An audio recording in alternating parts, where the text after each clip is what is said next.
all birds all the time, and we actually have football to talk about. And when I say that, we talk about football every day here on Birds 365, but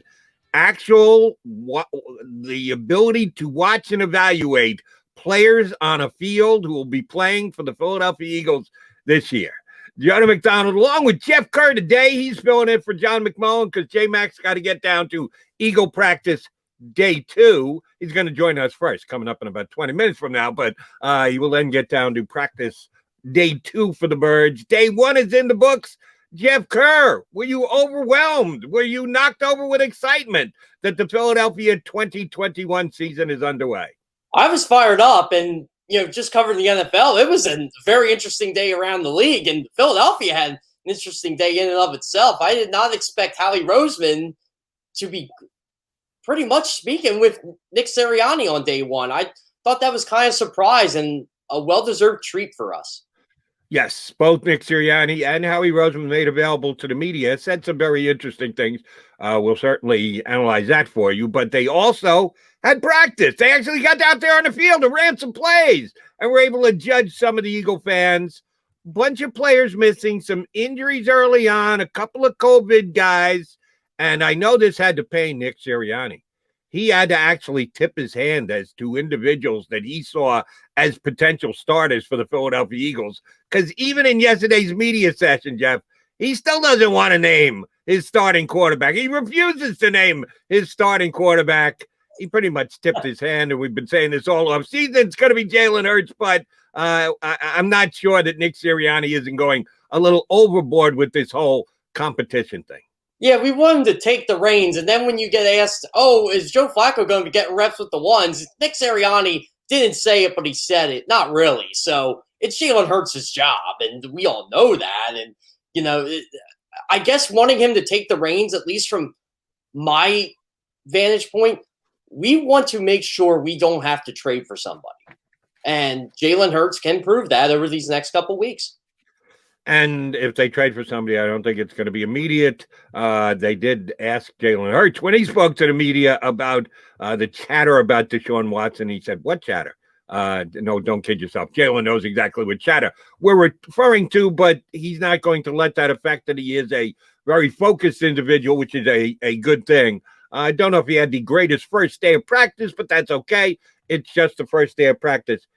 Here was the one thing that bothered me yesterday. It was good to see the guys back out there on the field. Zach Ertz is a blonde. Never saw that one coming, but that's okay. We'll get into that. The fact that when he was asked about starting quarterback and ones, Nick Sirianni, with all his enthusiasm still very much in place, which is what Nick Sirianni is going to be known for, apparently all his enthusiasm, did say, well, we've got Atlanta week 1. So he went all the way to week 1 of the season, meaning I'm not going to name a starter until we get there to week number 1. Well, no, he's not. The Eagles play 3 preseason games. Everybody plays 3 preseason games except the Cowboys and the Steelers because they'll play in the Hall of Fame game, so they get one extra one in. Someone is going to have to start the first preseason game, right, Jeff? Somebody's going to get the nod at quarterback for the first preseason game? Yeah, it's going to be the quarterback whose jersey is ironically number is 1. So that's Jalen Hurts. Change from number 1 to number 2. And then they're going to play a second preseason game. Whoever starts that second preseason game is your starter. There's no way around it. There's no way, unless Joe Flacco starts the second preseason game, which I highly doubt, then he can push this charade of it's an open competition to the third preseason game. You've been covering the league for a while. First 3 games, the starters usually start. The 4th game, the backup plays specifically at a very important position like quarterback. He's probably not going to play at all. You're going to try and get all your work in for the first 3 preseason game, and then you're going to put them in mothballs for the 4th one. I assume now with 3 preseason games, the starters are just going to play the first 2. Now, how much they play in the third could be debated. We're going to have to see how that plays out this year now that we've shrunk the preseason down to 3 games. But whoever starts the first 2 preseason games, and I'm assuming it's going to be the same individual, that's your starter for the season, is it not? No, it is. And from what basically I'm gathering over these 3 preseason games now is you're going to see the starters play more in the first preseason game. It ain't going to be the cup of coffee, 1 or 2 possessions. And then the second game will be like the third preseason game where you kind of get them ready for game reps. And then the starters get like a 3-4 week break. Now, not every team's going to do that, obviously. I'm still wondering what the Los Angeles Rams are going to do because they never play stars in the preseason. Same with the New Orleans Saints. But if you go by what the Indianapolis Colts have done under Frank Reich, he kind of used the Doug Pearson mold. Okay, cup of coffee, first couple series, first preseason game, and then you just kind of build them into it. So if they follow that mold here with Sirianni, you're going to see a lot of the stars that second preseason game, and then you might not see anybody that third preseason game. Maybe a couple guys here or there, like a Josh Sweat or someone like that, to get him some reps. Maybe more Jannard Avery at linebacker. But overall, you're not going to see Jalen Hurts in that third preseason game. And we're just going to assume here, because the Eagles have said it, he's the starter without actually saying it. Neither you nor I were there yesterday. We'll have John McMullen joining us in less than 15 minutes because he was down there at camp and will be again today, and will be our eyes and our ears. At least from what I read from most people's reports, Jalen Hurts didn't have the best first day. Had some incomplete passes, had some passes defended on him. A couple of the defensive linemen got to him and moved him off the spot a little bit. So I would say the defense got the better of the offense in day number 1 of practice. But that's what I took from it. Again, having not seen the video, that it was the defense ahead of the offense, not necessarily that, Jalen Hurts still looks like he's not ready for a starting assignment in the National Football League, even though his percentage numbers, and that was a big concern all offseason, was his percentage completion from last year, wasn't great again today. We can just write it off as day number 1, right? Yeah, and I would love to ask John about this, but this was the text I got yesterday.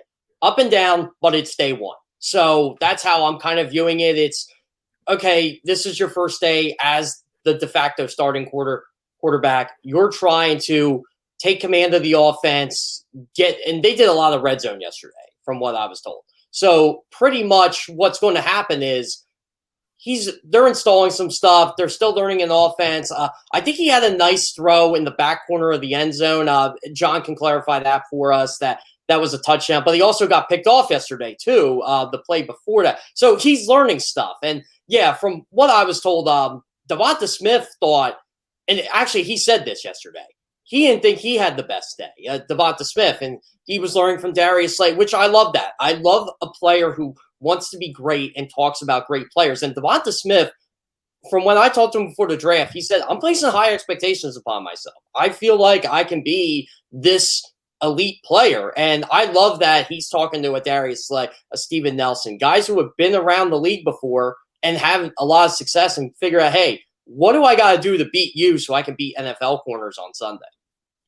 Here's what I liked about the Eagles yesterday, and the key guys, and you're right, Hurts and Devonta Smith are as key as it comes for the Philadelphia Eagles, even though, again, it's practice. We can only tell you what we heard, what we saw, what was told to us about practice yesterday, and it wasn't great for either Hurts or Devonta Smith. They both talked to the media thereafter, and I like what they had to say. The fact that Jalen was not shaken at all by only an okay day 1 at best. The fact that Devonta Smith dropped a couple of balls when he is known as a guy who, if it's anywhere near him, it's going to be caught because he doesn't drop balls. He actually dropped a couple balls yesterday. They both faced up to it. They both said, yeah, we weren't at our best today. But again, it's day 1 of a somewhat lengthy preseason into a very long regular season. If they were already making excuses, if there was some kind of over-the-top explanation as to why it wasn't great the first day out, then that would bother me. But the fact that both of them said they admitted to it, they copped to it, they owned it, but then they said, we're going to move on and we're going to get ready for day number 2 and 3 or 4 and every day thereafter. That kind of gave me good hope for the Eagles on the offense this year. Yeah, and I love Jalen Hurts' press conference. He just tackled every question, and he even joked about, yo, is this what you guys do? Is it just like a free-for-all here? And, got everybody laughing at that. Gets asked about the vaccine, didn't hesitate. Yes, absolutely. So, that was a big deal because the other guy that used to be here sidestepped it. So that would have been a big story in Philadelphia if he was still here. But then you got Jalen Hurts just saying, look, I didn't play well yesterday. I strive to get better every day. The lamp is never full. That was one of his quotes. And, he kind of embraced the Nick Sirianni attack, attack replace competition as the word of the day in Nick Sirianni's mind. And, Devonta Smith kind of said that too. Look, I'm never satisfied. I want to be great. And, you could tell Devonta Smith, this is what I love too. I'm not going to rely on my chemistry with Jalen Hurts to bail me out of stuff. And I think Jalen Hurts looked at that the same way. I got to get in touch with a Travis Fulgham. I got to get in touch with Jalen Reagor. Obviously was not really fully practicing yesterday, but you get the gist of that, JD. The thing that I thought was maybe the most intriguing, and again, day one, we got a lot of practice to get to before we ever get to the regular season and the whole year gets underway. The fact that Zach Ertz was not only there, but Zach Ertz was a complete participant for day number one. Now, a week ago, 2 weeks ago, 3 weeks ago, all off season, is Zach Ertz going to be here? Is Zach Ertz going to be traded? Is Zach Ertz going to be cut? Where is Zach Ertz going to land? Well, he landed right back where he left, and that's South Philadelphia, practicing with the Eagles. All right, with a new dude, that's cool. Didn't recognize him. If he didn't have his number on, I never would have known that it was Zach Ertz, but it ends up that he is not only still here with the Eagles, but at least by judging his participation in day one, and again, this is something we speculated on all last week, would he show? Would he just stay in the locker room? Would they say, check, you can now go back to the hotel? They're not actually going to put him out there in fear of injury. Oh, yeah, they did. They put him out there. He practiced. He made catches. He took quasi-hits. There wasn't really any hitting going on yesterday, but he was a full participant in practice. And listening to Howie Roseman afterwards, it made it sound like, oh, Zach Ertz is going to be here, and Zach Ertz is going to play, and Zach Ertz is going to be a key contributor for the Eagles this year. I know some of it can be posturing, but reading between the lines and trying to judge Howie on a camera shot, he seemed like he meant it. Do we now have to reevaluate what the Eagles are going to do this upcoming season with Zach Ertz? Yeah, and I'd love to hear what Zach Ertz's thoughts on that. He obviously didn't speak yesterday, but he's sure going to speak in the coming days. But it seems like it's water over the dam or under the bridge between the contract negotiations last year. And I think Zach Ertz may have just accepted the fact, look, I'm going to be a free agent at the end of the year. I don't think I'm going anywhere. I'm getting paid really well by this football team to contribute. And in Zach Ertz's mind, as long as I'm on the Philadelphia Eagles, I love this city. I love this organization. I'm going to go out there and I'm going to ball for them. And I'm playing for my NFL future as well. And I thought this was something, Jody. Before practice started, I'm just checking Twitter. And I see Zach Ertz tweeted about the U.S. women's national team. And, they're trying to host the FIFA World Cup in 2026, the men's World Cup.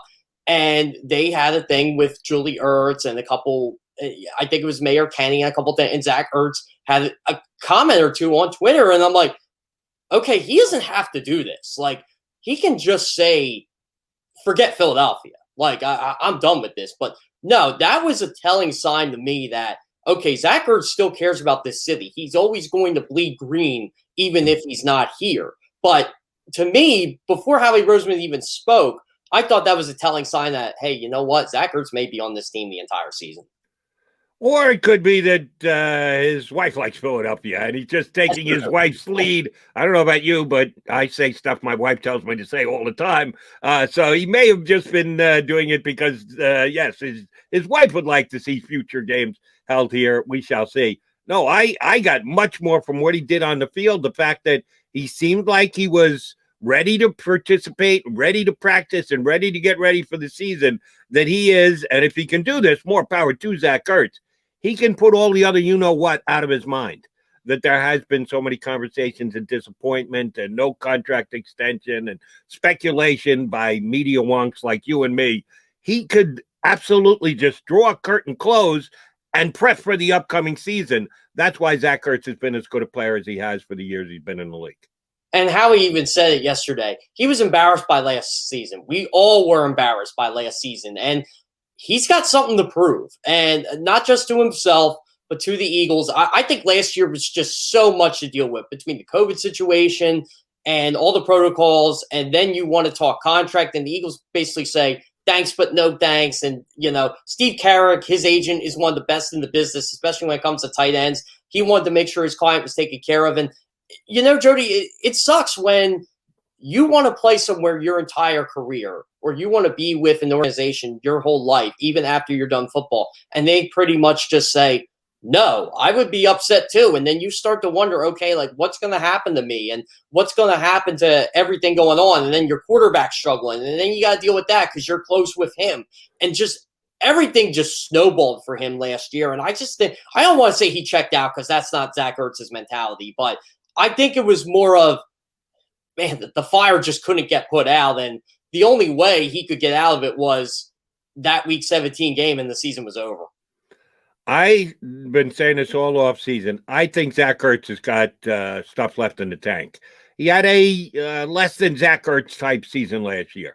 Some of it because of injury, a lot of it because his quarterback wasn't all that good, and that was his guy who helped Zach Ertz become what Zach Ertz has become more than anybody else. Is probably Carson Wentz.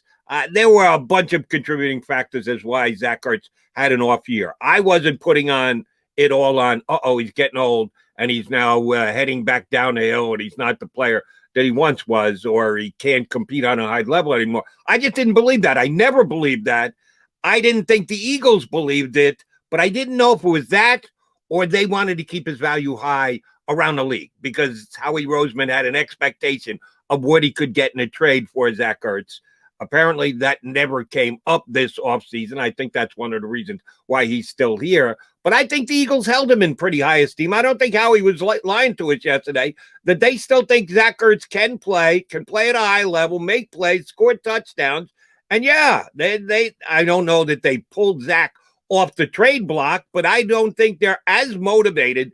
He has to be out of here. We can't have Zach Ertz back as he once was, because day one in practice was not that big a deal. And it looks like the Eagles can go forward with two starting level tight ends. That's how they started last year, and I think that's how they're going to start this year as well. And one thing I really liked about what Nick Sirianni said, look, we'll adjust. And, we were talking yesterday with Barrett about, the 11 personnel, and they're going to run more 3 wide receiver sets. And I even said, in my article, 10 things we think we know about the Eagles. Well, Nick Sirianni kind of put the kibosh on a little bit. Hey, we'll run some 12 personnel if we need to, but we're not afraid to run 11 with both tight ends on the field, or we're not afraid to do this with one tight end or the other. And I think this is the competition he's talking about. Zach Ertz knows that Dallas Goedert is no slouch, and Dallas Goedert is a future tight end of the Eagles, and he's looking to kind of, I don't want to say keep him on the bench, but take some snaps away from him. And I think Zach Ertz is good enough to do that. And, I got really tired of hearing about this offseason from media members, from fans. Zach Ertz isn't good anymore. I'm like, he's 30. He's still good. Like, there are a lot of tight ends that you think they're done when they're 30, 31, 32. And what do? They come out and they play till they're 38, 39 at a high level. Like, I only think this guy's even close to being done at this point. And I think that's why you see teams like the Arizona Cardinals that are kind of interested in him, or the Buffalo Bills, because they know this is a player that could put them over the top or to where they want to go.